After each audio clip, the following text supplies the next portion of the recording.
Hey Cinemas Fire, so I've been researching dryers for the past couple of weeks. It's just, a boring homeowner purchase that you need to make from time to time, and we need to make it now because I'm having this disagreement with my dryer where I think I should wear dry clothes and it thinks I should wear damp clothes, so it needs to go. And something about me, when I need to make an expensive purchase or even like a not that expensive purchase, I kind of obsess sometimes. Like, I need to find the best one for the best price, not like the cheapest one, because that's easy, I can find the cheapest one. I want to find the one that's like the best value for the price, and I want to get it from the place where it's the best price, and I spend way too much, like all the time that I spend trying to get the best value, I could just like get the first one I see, and the time that I would save would probably cover the costs of anything I actually save. But it's a thing that I do fairly consistently. And because I want to do all this from the comfort of my living room without going to a store and talking to like real people, I rely really heavily on internet reviews. And sometimes they're incredibly helpful. They can keep you from buying something that you're going to regret later, or getting something that maybe isn't going to work for what you thought it was going to work for, or help you find something that you maybe didn't know was perfect, but actually is. And sometimes they are totally useless. Let's start with joke reviews. Now, I know there are some products that you find that you just kind of have to laugh at them. It's really hard to take them seriously, and I understand that. But not everything needs a joke review, and more importantly, much like writing for The Onion, not everyone can write a good joke review. In fact, most people can't write a good joke review. If you're thinking about writing a joke review, you probably just shouldn't. It became so bad on Steam that they had to add a funny category just to separate the useless reviews from the ones that are actually going to tell you something about the game that you're trying to buy. Next up are the people that are just impossible to please, and here's an example of what I'm talking about. It's such a great laptop. It's sleek, it's light, the touchscreen is fast and responsive, everything is just really fast. I knew everything that I wanted to. I watch movies on it, I watch videos all the time, I can play games on it. It's really a great laptop. 3 stars out of 5. Like, what more can it do to meet your expectations? It did all of the things you required of it, and it did it swimmingly. What's your problem, man? If you're gonna say they're only okay, tell us why. What are they not doing? What are those extra 2 stars missing for?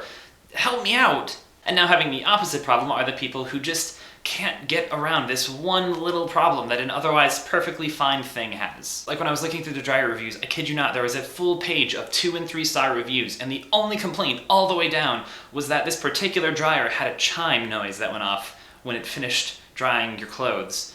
And these people hated that noise. It was the worst noise in the world. It was so bad it was worth removing 3 stars off of an otherwise completely acceptable dryer, and they even said as much. They said it worked fine. They just hated that little chime. I really hope these people aren't anyone's bosses, because I just can't imagine walking into a performance review and they're like, "Oh, hey Sydney, come on in, have a seat. So I'm going over your review. It looks like you're doing exemplary. You're getting all your work done, you're getting along great with your coworkers, everybody seems to like you. But you do this, you whistle when you walk past the copy machine. Yeah, I'm sorry, you're not going to get your bonus this year, and I think we're going to have to put you on probation." Of course, at least those people are actually talking about the product they're reviewing. There are a ton of people who don't seem to actually know what they're reviewing. They post a review on something that kind of looks like something they owned, or maybe is made by the same company, but they actually have a different one, or theirs is like 8 or 9 years old and it's now having problems, which is a relevant thing to talk about on the new models, apparently. Now, I get that if a company has a history of bad products, that's something you're going to want to know about, but if you can't even be trusted to find the actual thing you're reviewing, I don't really trust what you have to say about it. And piggybacking off of that are the people who review things they don't even own. You see this a lot with games. Like, games that aren't even out yet will have a 10 out of 10 or a 0 out of 10, depending on whether or not the hype levels are extremely high for this game, or if the company has very recently done something that angered the internet furiously. Those reviews are completely useless, and people need to stop doing them. And finally are the people who aren't even talking about the thing they're reviewing, they're talking about the store that they bought it from. Alright, fine, so the delivery van showed up 6 hours late and it hit your dog when it got here, and they left all the taps running in your house when they left. I'm sorry that the company you worked with hired the wet bandits as your delivery men, but what does this have to do with the thing you actually bought? I mean, yeah, it makes sense if the company is the only provider of a certain product, and when you're rating the product, you're also sort of rating the company inescapably, but most of the time this isn't the case, and people just really can't seem to separate the thing from the company they bought it from, and it ends up making things look really bad when there's nothing wrong with them. Of course, I've seen it the other way around too, like the hard drive blew up in my computer and this is all that's left of it, but Newegg was really good about the return. 5 out of 5 stars. It's not useful. Stay focused.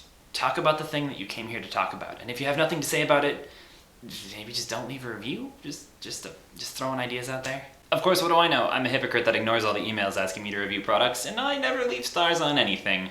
Maybe I'm the worst kind of person. I don't know. I'll see you later.